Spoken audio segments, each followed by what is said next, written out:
Mario Kart! Mario Kart 64. I sure do like this one. I do like this game very much. Don't worry. We'll talk about everything. Don't worry. But I definitely... yeah, I know it was only Super Mario Kart that I had to go through, but I really wanted to get to this one, and I have the same feeling with Wii. But I'm very happy that I finally get to talk about this one. But before we talk about the game, let's talk about how the idea of Mario Kart 64 is brilliant.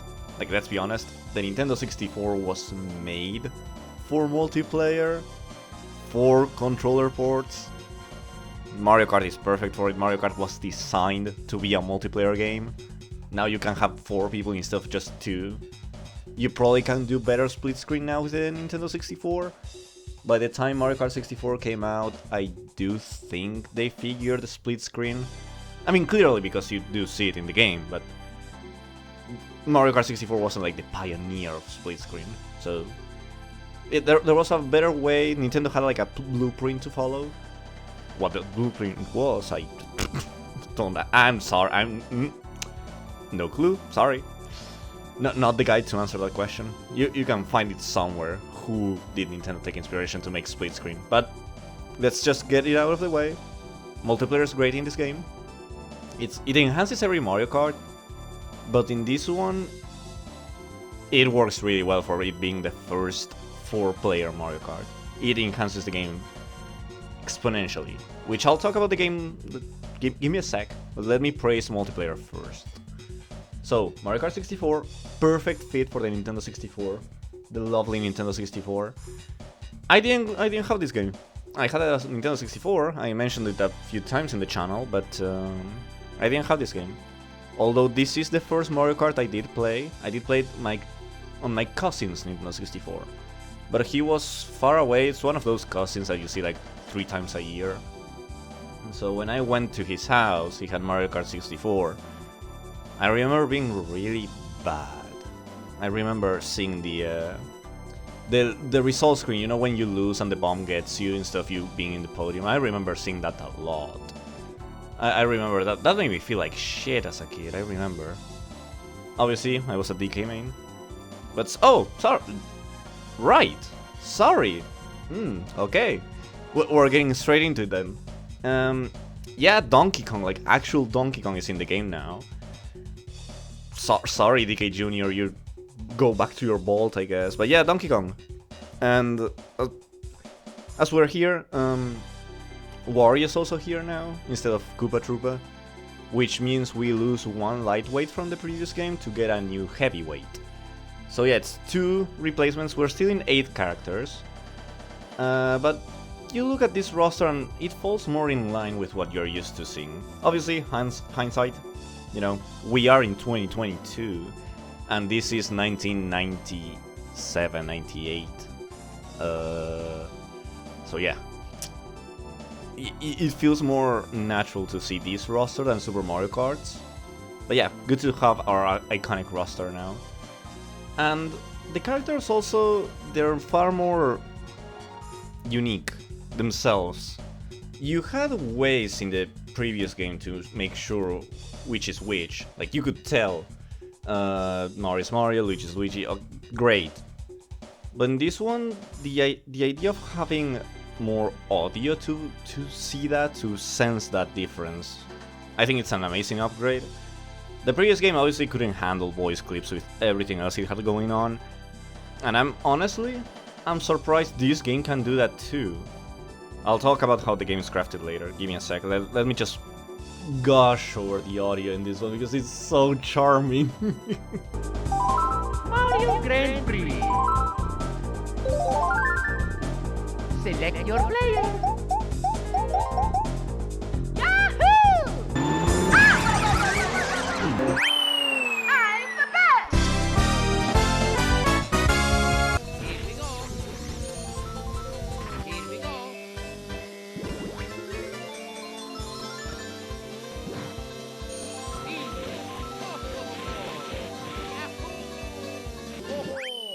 I'm Luigi, number 1. I'm pretty sure you are all very familiar with some of these clips. especially Toad. Toad's like the most known thing of this game.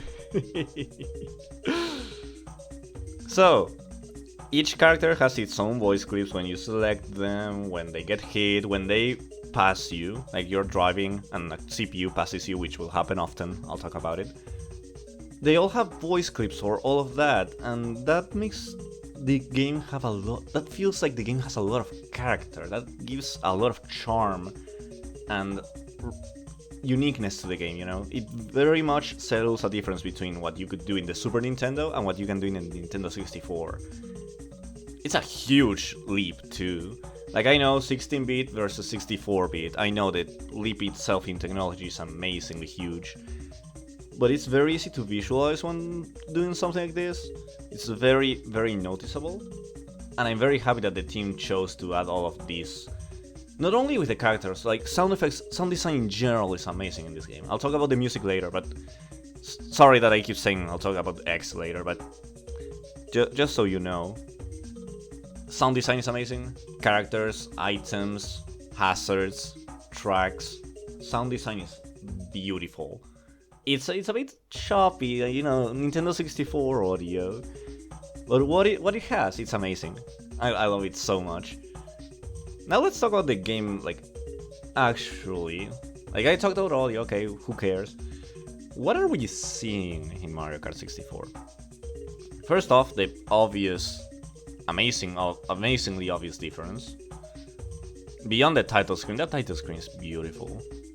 But anyway, the tracks are actually 3D. Not the fake SNES 3D, actual 3D. You can actually see the backgrounds, you can see your environments, you can see the road, you can... 3D, baby. 3D, ladies and gentlemen. 3D. Obviously, was one of the core traits of the Nintendo 64. Mostly. So, the tracks are bigger, they're more detailed, they're more dynamic, you have hills, you have holes, you have everything 3D. Everything 3D can do, you have it in Mario Kart 64. You have shortcuts, you have different hills, you have different non-intended shortcuts, you have different hazards, and the characters themselves though, this ain't Diddy Kong Racing. In Diddy Kong Racing they are 3D. Here though, they take a page from Donkey Kong Country. You know how they create a 3D model, and then they render it and they picture it into 2D. I think, like I take it the way I see the game runs perfectly, but I think the reason why it runs so good, so well, it's because these characters and the items and some of the hazards, they are 2D. They are doing this Donkey Kong Country rendering thingy. So like at first glance, if you see it, if you're a casual, I got no idea what I'm playing, Mario Kart 64 is my first game ever, you don't notice it. Especially, like, as a kid, I couldn't notice it personally. Now that I know more about gaming, yeah, I can see it.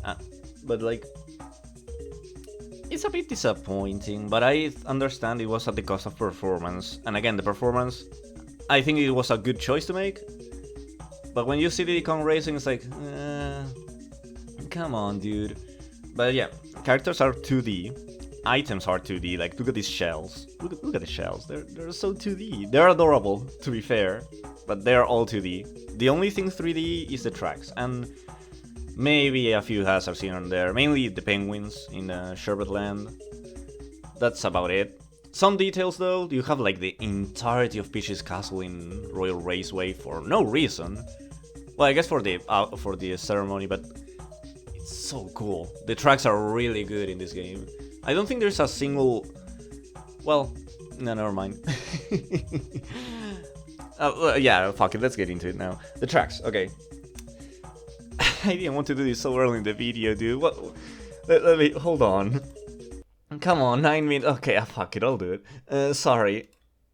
I need to talk about Rainbow Road. Right now, I need to talk about Rainbow Road, because in this one... In this game, I love Rainbow Road. I love the Rainbow Road rendition of this. It's my favorite Rainbow Road. I'm sorry. I know it's not it's not the choice most people go to. Most people go to maybe Mario Kart 7 or 8, and those are very fair. Those have a lot more than this Rainbow Road. But this one has so much charm. This one is huge. This track lasts like 5 minutes, 6 minutes. And to be honest, it's not the hardest track in the game like Rainbow Road typically is. But I just love it. So let's talk about the track actually. The track's huge. Like I said, it's really long, but it's also huge like in terms of wide. It's very wide. You can fit a lot of people in there. You have a little chain jump going around. That's the most hazard thing you have in this track. And the track literally starts with a huge jump to show, yeah, we got 3D, we can do this. So the track, it's beautiful visually. Not only the track itself, but the backgrounds with all the fireworks and the star constellations of the characters and items. It's really, really cute to see. It's adorable. And the thing that gets me the most about the track, the reason why I love this track so much, is the song. The song for this Rainbow Road is my favorite Rainbow Road song. So good. So calm. It's so relaxed. It's not something you would relate to with modern Rainbow Road. And that's very fair, but I think that's why this one sticks so much to me. It's so different as a Rainbow Road. I will agree, I wouldn't pick it if I was playing with people. I wouldn't go, oh yeah, let's go to Rainbow Road, because chances are they will get bored, given how long the track is. But I do think this Rainbow Road is amazing. I love this Rainbow Road. Sorry, I had to gush about it. I love the music, I love the visuals, I love the background, I love the little chain jump, what will he do? I love the shortcut, the jump at the beginning. If you have a mushroom, you can skip like half the track. That's amazing. I love that. Sorry, had to gush about Rainbow Road. But the other tracks, don't get me wrong, the other tracks are perfectly fine. Like, they're really good. The 3D definitely benefits the game. The idea, again, like I said before, the dynamic tracks, the hills, the ramps, the shortcuts, even the hazards. There are far more hazards in this one. And they're brutal. Like, if you get hit by something, don't get hit by something, you'll take forever to recover. And you have some absolute bangers too. You know, just every cup has some track that you're like, yeah, I love this track. They're really good overall. Some do get a bit repetitive, something like Luigi Raceway, Mario Raceway, but I think every Mario Kart has that. They do get a little bit repetitive from time to time. And something like Wario Stadium, I do like that. I like the track. But it does get a bit samey visually. Like, yeah, you have hills, you have whatever. You have the ramps. It does feel like a stadium. But with all the walls and all the brown, it does get a bit repetitive visually. Not track design-wise, though. That's great. Then, funnily enough, one of my favorites is... I think I have a thing for calm tracks in this game, because one of my favorites is also Calamari Desert.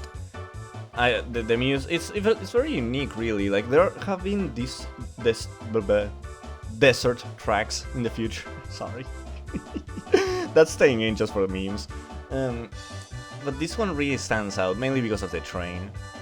It can kill a bit of the pace, but it's just really funny to see. Oh shit! Do I reach it before the train? Do I get to the other side before the train, or does the train get me? And if the train gets you, don't get hit by the train because hazards destroy your ass. Anyway, tracks overall, very good. However, I do have to complain about one. And don't worry, it's not Yoshi Valley. I know some people hate Yoshi Valley because the game actually doesn't keep track of who's first, who's second, who's third, and so on. Which is really funny. It's like, the game is like, yeah, I can't handle this, I'm out. I don't know if it's Nintendo 64 limitation or is that intended game design, because when this got remade in Mario Kart 8, it does keep track of your, like, who's first, who's second, who's third, and so on. I don't know. I don't know if the game couldn't handle all the different ways you can get to you know, perform the laps. Or is that intended to make the track more confusing? I don't know, because this is the only track that does this. So, I don't know. But no, Yoshi Valley is not... I do think Yoshi Valley is like one of the harder tracks, but this wasn't what I was going to complain about. I was going to complain about Toad's Turnpike, because there's too many cars, and you might be thinking, well, yeah, obviously that's the point, but like, there's too many for the size of the track, and there's too many for how your character controls, which I'll talk about in a little bit. Let me finish the track portion first, which we kind of just sprung into for no reason, but whatever. Again, no scripts, it's just notes, so I'll just sit here and talk. Toad's Turnpike, it's really difficult, it's really challenging, and that's mainly because of the hazards, the cars, the trucks, whatever. But there are too many of them, I think. I do think the track will lose some of its essence, obviously some of its difficulty, if you remove some trucks, cars, and so on. I don't know how they could have fixed this though, because if you remove some, maybe it gets too easy. But this many is way too much, especially when this is the first track of the Flower Cup, which I'll get into the structure later. But again, tracks. What I did remember a lot about this game, which is something that shocked me with Super Mario Kart, like you have some shortcuts in that one, but in this game the shortcuts you can perform either on purpose, like purposefully designed to be shortcuts, or just creative shortcuts.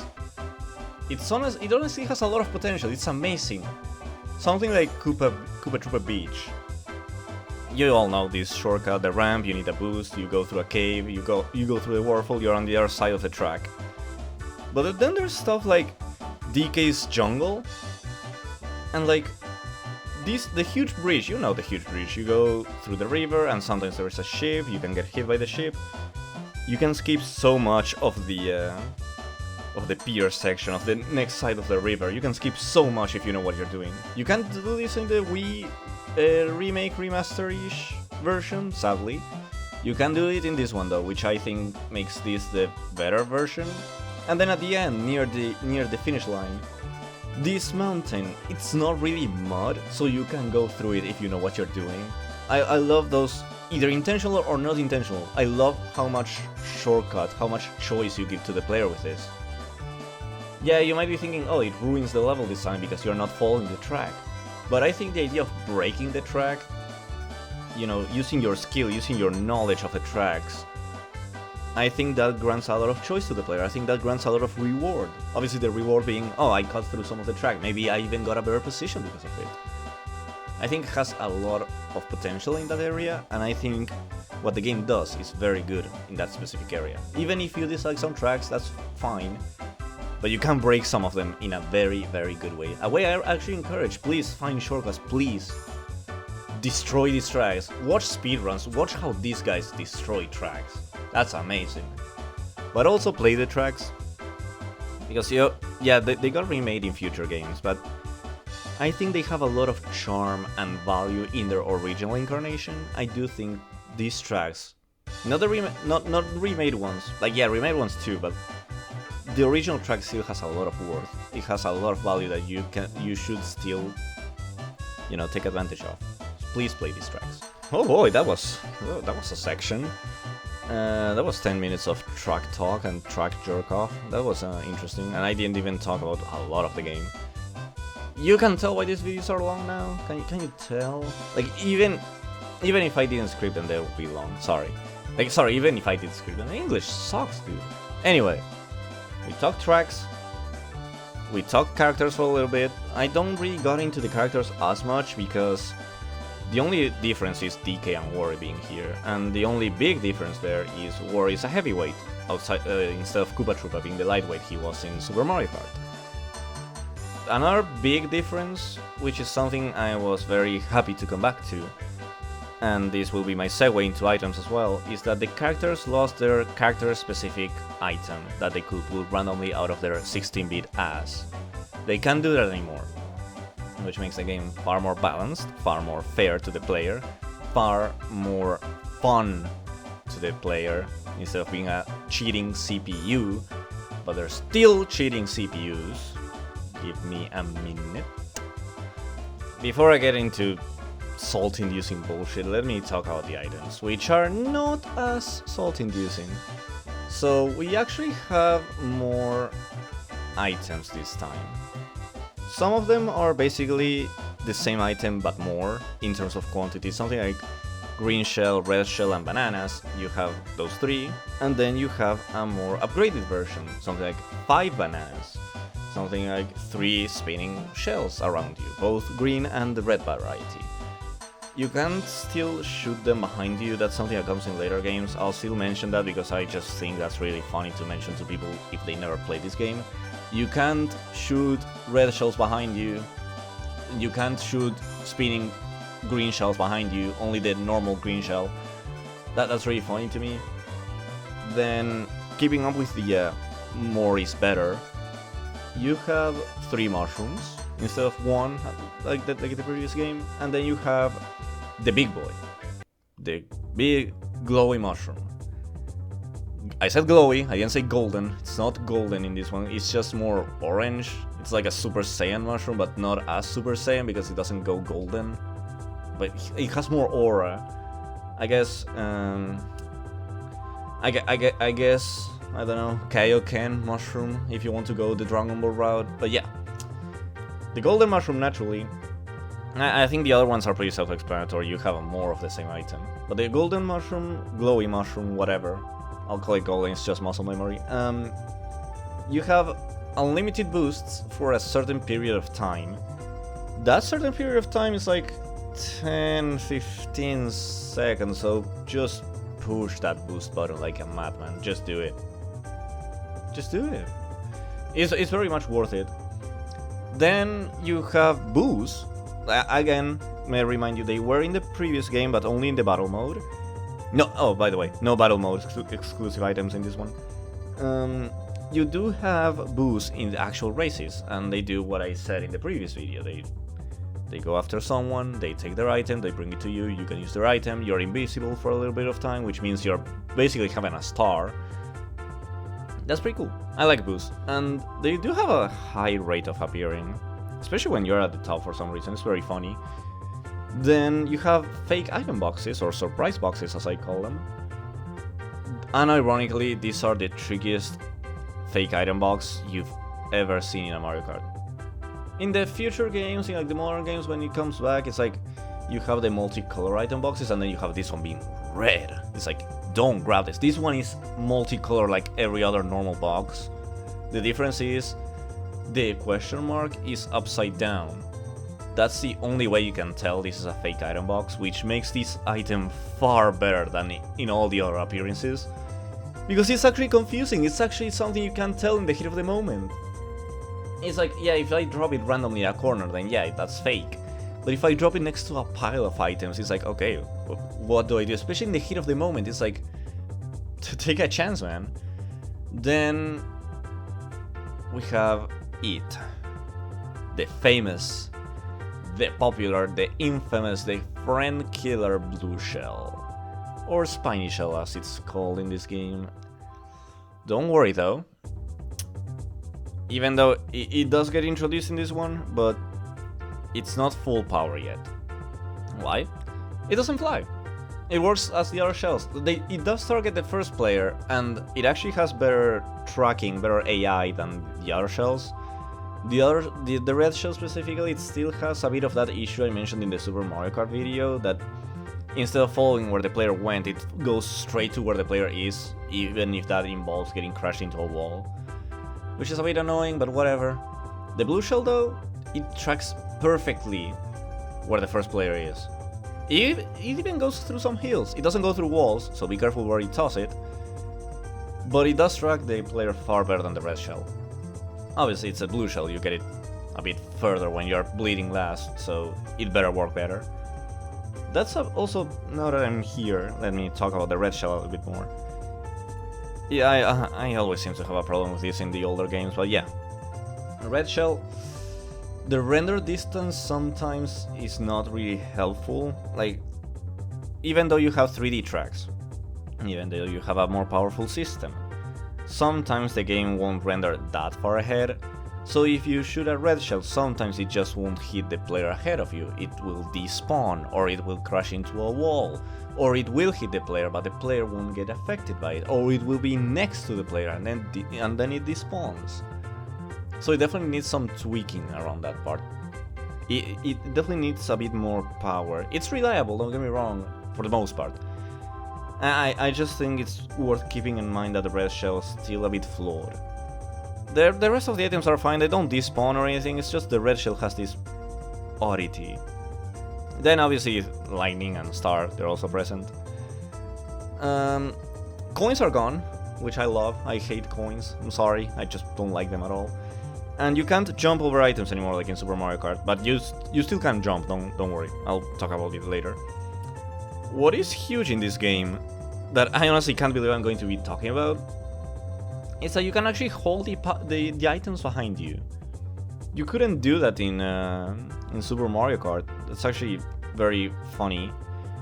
Oh, well you could, but it wouldn't defend you, it wasn't like a protection. In this one though, if you keep bananas, mainly bananas, it's not like in the other games like shells also protect you. This one's just bananas, but they do protect you. The bananas will protect you from shells, you know, red shells mainly. And that's pretty cool. Good to see some defensive options for someone at the top. Even if you can't get very good items, you can still do something to keep your position there. Then, obviously, like I mentioned before, sound design for items is also very good. Like, come on, the 5 bananas, if you hit someone with all 5 bananas, it makes a bowling ball sound. That's amazing, I love that. Now let's talk something that honestly shocked me. This recording has the same issue as the Super Mario Kart one. I had to redo it when I changed my computer. The files got lost somewhere. I actually didn't have this portion of the video planned, but when I got more footage for this video, I noticed the item balancing. It's 7 out of 10 times sensical. What do I mean by that? Well, I don't need to tell you, I think showing you is just a little bit better. So then, yes, items tend to be very balanced, it makes sense. If you're in first place, you'll get mainly bananas, if you're in second, you'll get some shells. But as you can see, and may I add something? This happens at least 2 times per cup. 2 times per cup. Okay, that's 12 laps. 2 times. That's 1 out of 6 times this happens. I think that's a bit much. Don't get me wrong, I won't say this is poorly designed. It is a bit iffy though. It's like, I kept getting lucky in Mario Kart, but I think this is a bit too lucky. I think this is a bit more than luck, and that I will call a bit unintentional. I will call that maybe this shouldn't be happening. I can't deny though, like don't get me wrong, this shouldn't be happening. But thank fuck it's happening because this is hilarious. I love the idea of getting a Glowy Mushroom or a star in 3rd place, a lightning in 2nd place. It's hilarious. There's no need. There's no need. And you just get it. It's funny. It's great. I love that. That's one of the main reasons I love Mario Kart 64. It's just it's crazy. It's very funny. It's hilarious. Yeah, we're not at the worst though. Don't worry. I think you all know what the worst is, but there was precedent for it evidently. A few years before it, there was precedent. But yeah, this will happen not often, but often enough to raise an eyebrow. Seldom, let's say. So beyond that, the items are fine. Like, I can't believe I value this much that coins are gone and that the CPUs don't have their own items. But don't think the CPUs are like... what's this word? Oh, fair. Yeah, don't think the CPUs are fair. Don't get cocky. No. They are more balanced. Don't get me wrong, they are more balanced. You won't see Bowser, Yoshi, Toad Bowser, Yoshi, Mario up there anymore. Like in Super Mario Kart, you'll definitely see more variety of players. Even though once one usually is at the top, it'll stay at the top. Mainly because a certain buddy of ours in the last video, and a buddy that will stick with us for a while, just with varying strength. It's a constant in Mario Kart, but in this one, I think it's the strongest it's ever been. Rubber banding AI. I did complain a little bit about this one in the previous video, but it wasn't that strong. It felt far more fair. In this one, though, it's just too strong. So, why do I complain so much about rubber banding? Might as well tell you now. It does give the player challenge, obviously. If you were really ahead and the CPUs were just dying behind you, it's like, yeah, it's not fun. At that point, just play time trials. But like, why does it feel so cheap? It's because you are using your boosts, you're using your drifts, you're using your items, you're using your skill, you're using everything you know and you got to, you know, get and maintain your first place. That's great. And then suddenly 3 CPUs show up on your ass when they did nothing of the sort.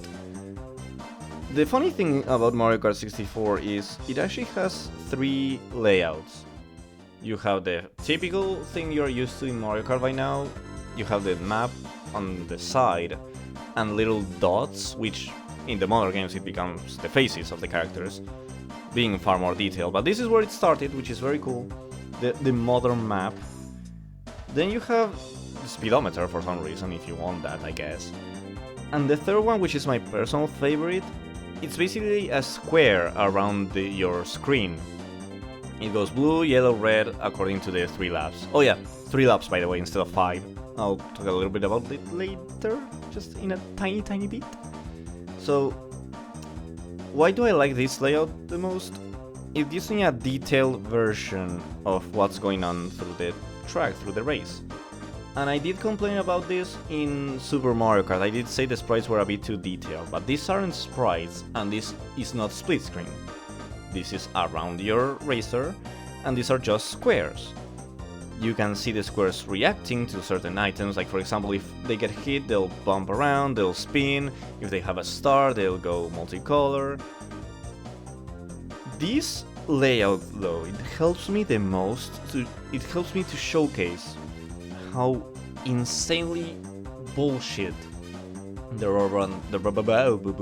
rubber banding is in this game. Okay, if you're listening to this as a podcast, that's great. I encourage it. That's why you'll see me talking like this, so chill. But please, if you get the chance, please look at the screen. I want you to see this Moo Moo Meadow situation mainly. So I'm first, right? Toad literally speeds up on me. He's right next to me. Why? He didn't get boosts, there were no item boxes, he didn't get a mushroom, he didn't get a glowy mushroom. He didn't drift because the drift doesn't give you that much of a boost, but I'll talk about that later. He just got helped. He got helped by the game. The game gave him more speed so he can keep up on me. The problem is this thing is like Super Mario Kart because it does not stop. And it's far harsher than Super Mario Kart because he goes super fast. He's right next to you. The second you get first, it's not even a little of leeway. He needs to get hit by hazards or a bunch of items or lightning to stop the rubber banding for a second. Because if not, he's right there. He's right there. You can't even relax for a second. That feels a bit cheap. Like, not only are you focusing on the track, you're focusing on the hazards, the design, whatever, but you can't also relax because the CPU is always on you. Makes the game dynamic and kinetic, don't get me wrong, it gives the game a lot of energy, a lot of oh no. But it also feels less rewarding. So what's the point of me being first if someone's just going to show up on me and go faster than me? And it's not even about the weight. I use Toad as an example, but it happens with DK too, and DK is heavy as fuck. So it's not them being faster than me because natural stats, it's rubber banding, and it's a bit too strong in this game. Not a huge problem, don't get me wrong, I'm not saying this game is unplayable, you'll never be first. But it's a bit annoying, it's just really distracting to see that you're just there and suddenly 2 CPUs are behind you. Because once the second place rubber bands to you, the third one will rubber band to him. And that's it, there you go, the other 4th, 5th, 6th, 7th and 8th, they're all there, bleeding, but you 3 are fighting all the time. It's not the same 3 to be fair, like I said, sometimes some CPU does get ahead and they swap places, but typically you can see the rubber banding from 6 to like right on you. It's a bit annoying, it's very distracting, it's very annoying, it's not really that fair to the player. I'm not saying the CPU should bleed out dead 1 lap behind you, but I don't know, I think you tuned it out a bit too strong in this one. So yeah, that's pretty much the CPUs. Like, again, they're not super bullshit like Super Mario Kart. They do have rubber banding and that's really about it. So, you got 4 cups, again, but this time you get 4 tracks per cup, instead of 5 like the previous game. Why I think they did this is both in terms of capability and in terms of there is enough racing in the game. The tracks are far bigger and far more interesting than in Super Mario Kart, so I think the dev team was like, okay, we can take 1 track off, make the tracks we do have bigger, and more detailed, more dynamic, more racy, there are more track design, not just flat pixels on the ground. So they said, okay, let's do 4 and 4. Then they noticed how big they made them, and they went, okay, let's remove laps, let's make it 3 laps. Obviously it's all just a theory. But you can... I think this is enough. I mean, clearly it's enough since it's been used in all the future Mario Karts. The time you race in these tracks is actually either more or comparable to Super Mario Kart. In Super Mario Kart it was like 30 seconds per lap, here it's like 40 seconds to 1 minute. So you get a little bit more value of your tracks and they don't get repetitive. Mainly because of all the stuff going on. But I do think this was a good choice. I think this was the right choice, and evidently they do think so too, because they've been using it since.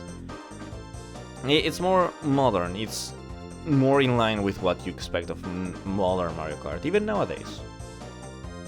Like I said in the very beginning of the video, very beginning being like 10 minutes in, the tracks are far more varied, they're far more diverse, the art direction is far more diverse, the track design is far more diverse, it's no longer just a grid on the screen, and even the tracks sharing songs or sharing, art choices, like you got 2 ice tracks, but they're far different from each other.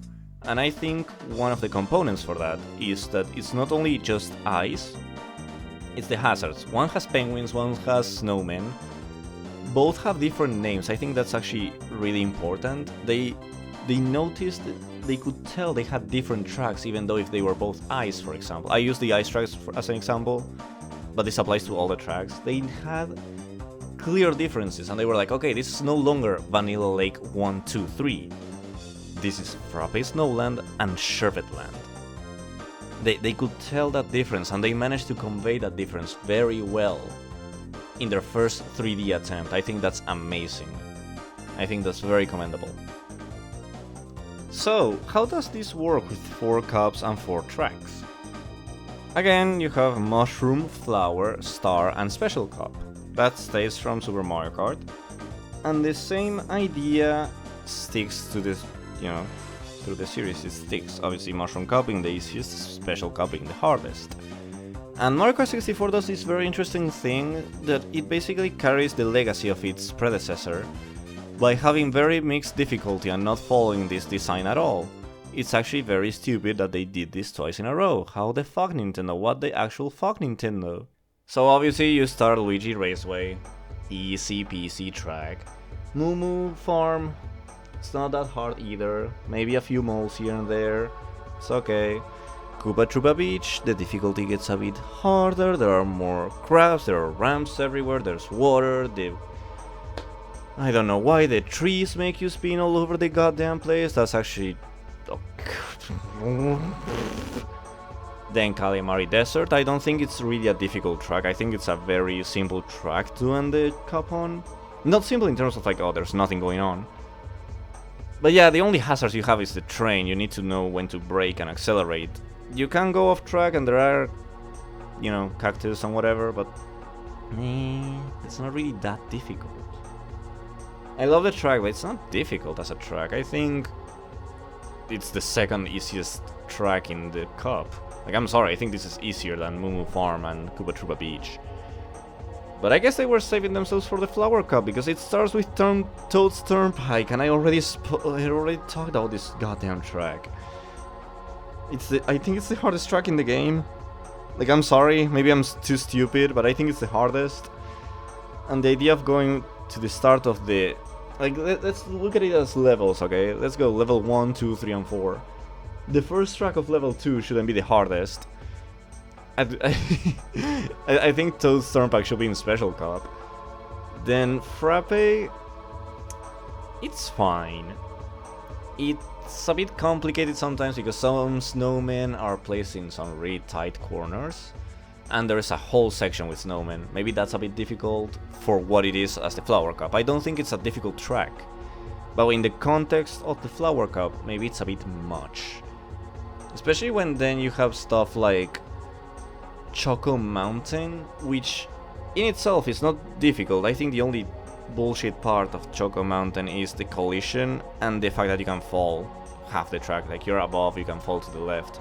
The boulders are not they're not really an issue, they're not difficult to dodge.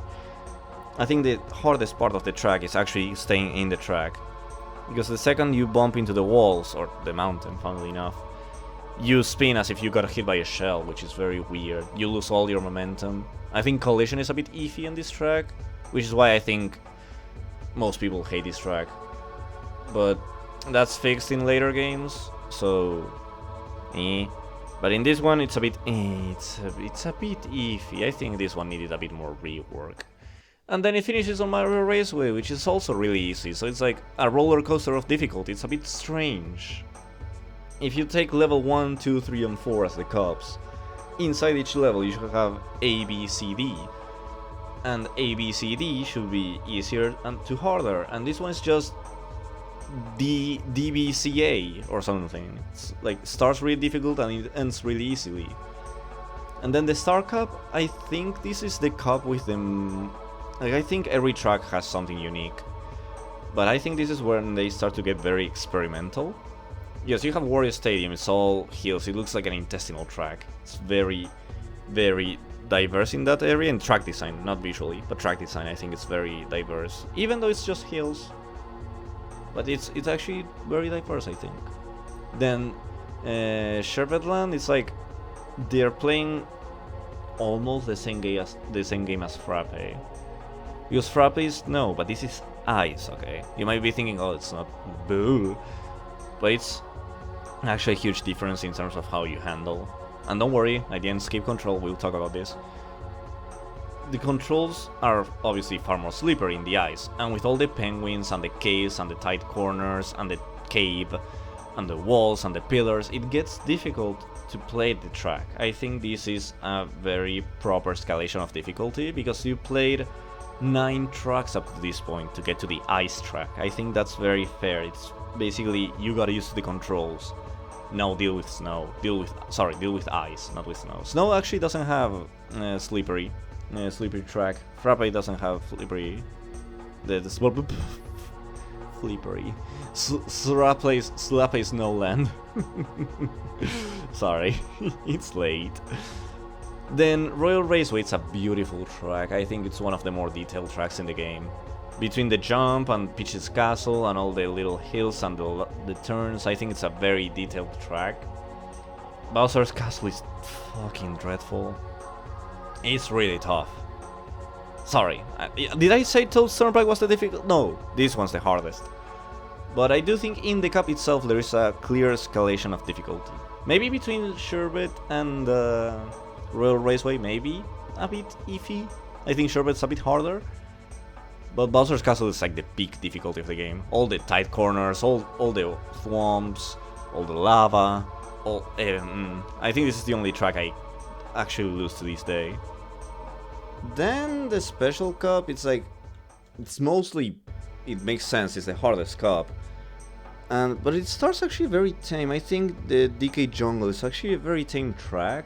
There isn't really like a lot of hazards. Like, yeah, you can fall off to the river, and it can be a bit of a narrow stretch sometimes. But other than that, I think it's fine. The R3 though, yeah. Well, not Rainbow Road. I talked about Rainbow Road already. I don't think you guys want me to gush over Rainbow Road again. I can definitely do that though. But yeah, Banshee Boardwalk and Yoshi Valley are definitely the two hardest in the cup. Banshee Boardwalk is very tight. Like, actually there's not much space here. Maybe you could have done a little bit less with the bats in the cave section. But the track is actually very difficult. It's very tough, it's very narrow, and you can fall off very easily. It's clearly what I thought the Ghost Valley should have been in the previous game. Like, they were narrow. They weren't narrow enough, but you could fall off easily. They did that here, which I think makes it difficult. Now, that's all nice, well, good, whatever. That's all cool, but like, you still have 50, 100, 150cc, like in the previous game. Like I explained last time, easy, normal, hard mode. But you actually get to unlock something, and this is this is actually the only unlockable thing you get in the game. Like, you remember in the previous game, it was like you play all 3 cups, you unlock special. Now special is here already. You can actually play any of the cups at any moment. You can start with a special cup if you want. It's obviously not recommended, but you could. Then the only unlockable thing in the game, which is kind of a problem with this game, there isn't much of a reason to play it outside of the game itself. Like, you're not achieving anything, you're not earning anything. You only earn extra mode, which is basically the mirror mode nowadays. The tracks are flipped on their horizontal side, so instead of going right, you will go left. That's it. Like, you unlock that, and that's about it. You don't unlock stages, you don't unlock characters, you don't unlock cars. You do get a new title screen, which is a really beautiful title screen actually. But that's the problem with this Mario Kart game specifically. You know how some people complain about Mario Kart Wii having fuck ton to unlock? And we will get to that with Mario Kart Wii. This is the opposite. There is not a reason to play the game outside of playing the game for fun. Which I do think is a very fun game, it's a very good game, I think you should play it. But don't expect to get anything. Like, if you made, like, honestly, for example, the completionist has a video on this game. I don't know how, because there isn't really much to complete.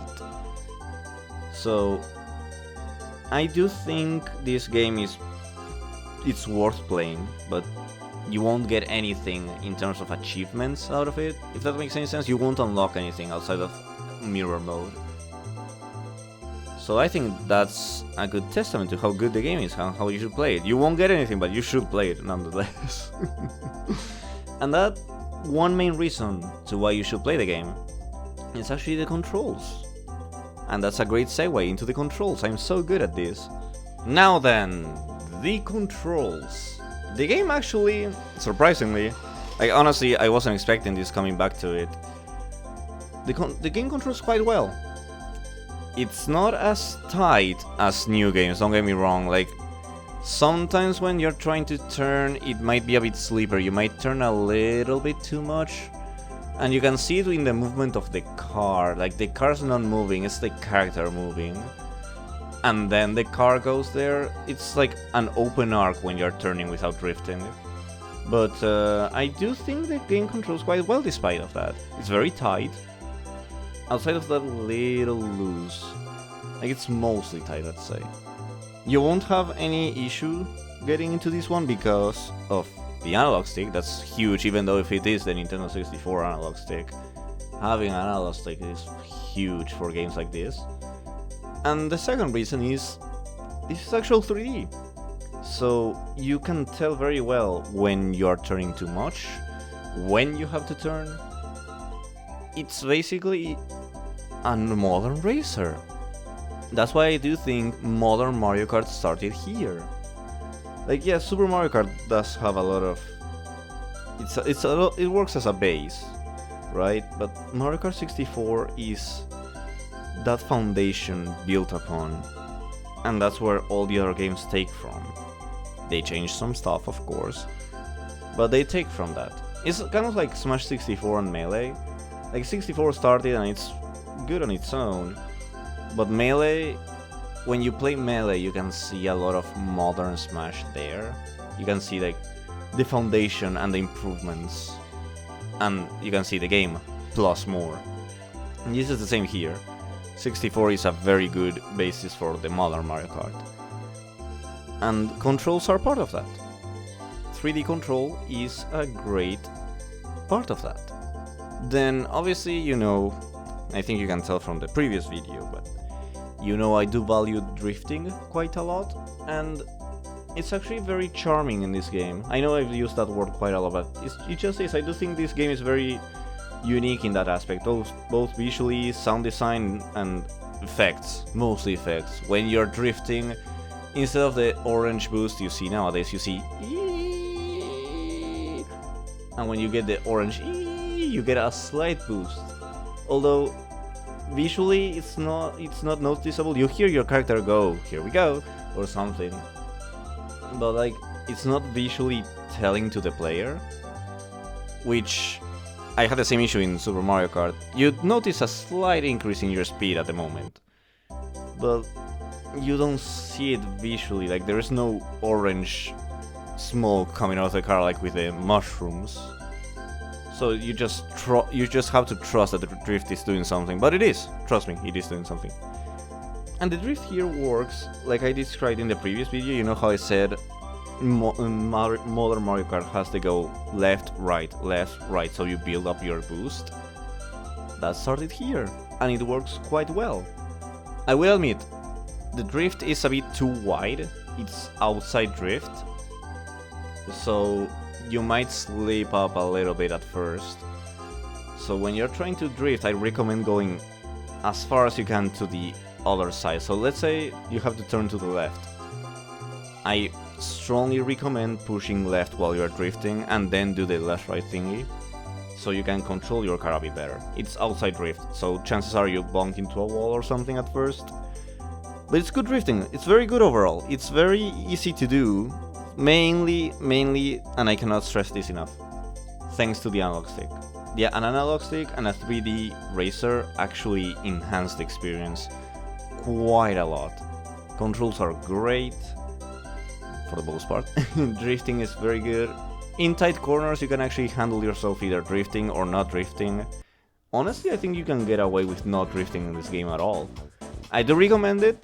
I definitely recommend drifting. It's not really difficult, but you can get away without drifting. I think this is a very casual and open game for people that don't... Like, this can be easily your first Mario Kart. It was for me. And even today, I think you can start with this one. Now, I think this is the Mario Kart that it's mostly known for, outside of the tracks, obviously. I think this is the Mario Kart that gets a lot of praise for its battle mode. Once again, this is a solo venture. I apologize for that. I'm really sorry it's a solo venture, but I can promise you from the bottom of my heart, I have never been more sincere in my life. Which definitely puts into question the rest of this retrospective, that I promise everything else is true. But this is like, if everything else was true, this is like super true. The battle tracks in this game are the best battle tracks you'll ever get in Mario Kart. There's a reason why they keep getting remade. And it's because they're just that good.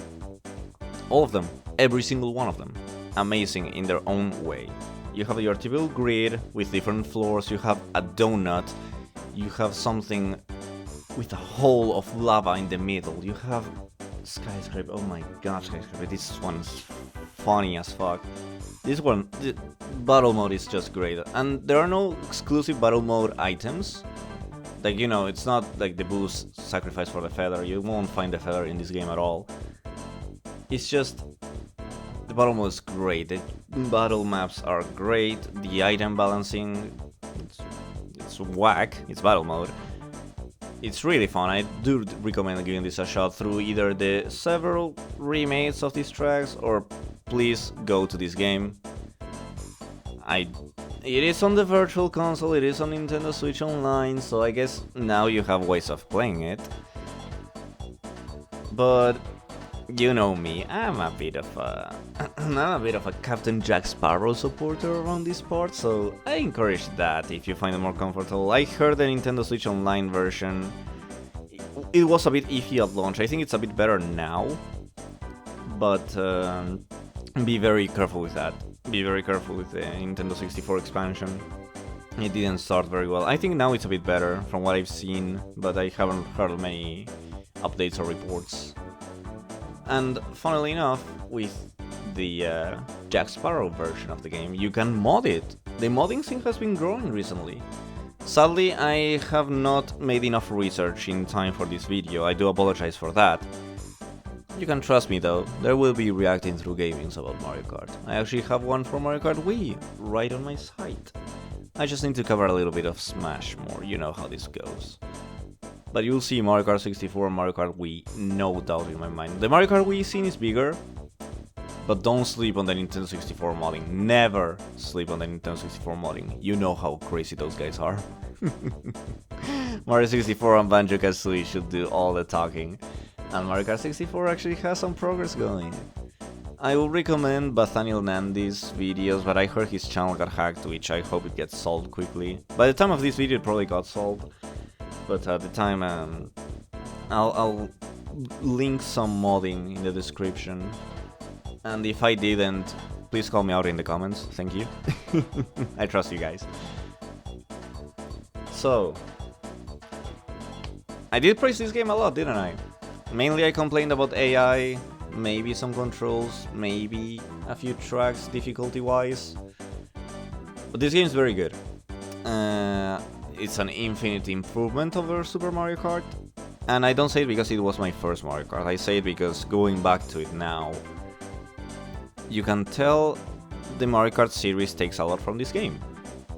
And there's a good reason for that. Obviously there was room for improvement. You can... the evidence is the rest of the series. But this game is very good. This is a very good, solid base for the rest of the game. For the rest of the franchise, sorry. Play this one. I won't dance around it. Play it. First off, you'll see really funny sound effects. You'll see really funny visual effects. Like all the drifting, when you get hit, the whomps, the thwomps, whenever you land from a really high place. You don't see those in modern Mario Kart. And I do think those add a lot of cartoonish elements to Mario. I think Mario is a very cartoony character. So those effects are really charming. They're definitely of the time. But they're so adorable, they're really cute. That adds so much value, so much charm to this. But even outside of that, outside of, oh, Nintendo 64 Racer, that's adorable. The game itself is really good. If you played Mario Kart Wii, DS, 7... Well, maybe not 7 and 8 because those do remake the tracks a bit more. DS and Wii are definitely far more faithful in terms of they don't really change much. But if you play those Nintendo 64 tracks, you know how good these are. Like, these are the exact same tracks. Just the engine's a bit different, the controls slightly different. But this one's very good. I do definitely recommend this. Confident. Like, not even like Super Mario Kart, I was like, if you want... No. Play this one. There are ways to play it. I definitely recommend this one. Obviously, get some friends. I know I always talk about these ones from a solo venture, and that's because I am alone, and I don't think my friends would like it for me to be like, hey, can I record Mario Kart 64, please? Maybe they would. Sorry guys if you're watching, I doubt you're watching, but this is mostly a solo venture, so whenever I talk about multiplayer, you have to trust me. I do ask that you trust me, and you get just even a single person. 2-player mode is really funny, but if you can, get the full experience, get the 4 people. Get 4 people going. Go split screen. Even Nintendo Switch Online. I feel like get 4 switches. Fuck it. Get 4 people. Go battle mode. Go racing. Go everything. It's a really good game to experience with people. And I have to gush about Rainbow Road again. I'm sorry. It's just the track. It's huge. I know people sometimes they don't like it because it's huge, but like, dude, it's visually it's beautiful. The colors are beautiful. The background is beautiful. The song is the best Rainbow Road has ever had. And yeah, it does go against the convention of Rainbow Road super difficult, and I love that convention. I love that. But it definitely feels like you've made it so far. You played through 11 tracks. You've done so much. Play the most visually beautiful track we have in the game. Relax. Race for a bit. Just you.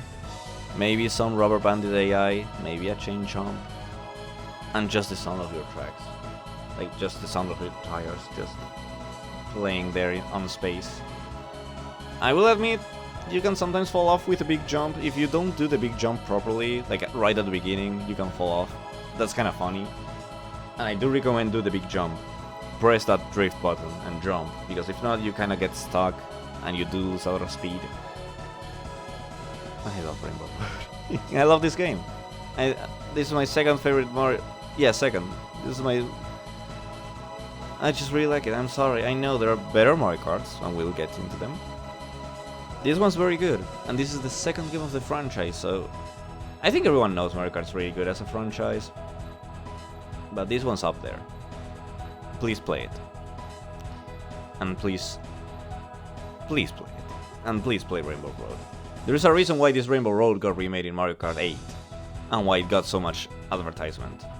It's really good. I'll talk about that version in Mario Kart 8 in 2023. Yeah, thank you very much, guys. I'm really sorry this takes so long between releases, but you know how this goes. Life, uni, work, and so on. Thank you very much. Play Mario Kart 64. It's a really good time. I love this game. I think it's good. Like I think it's up there.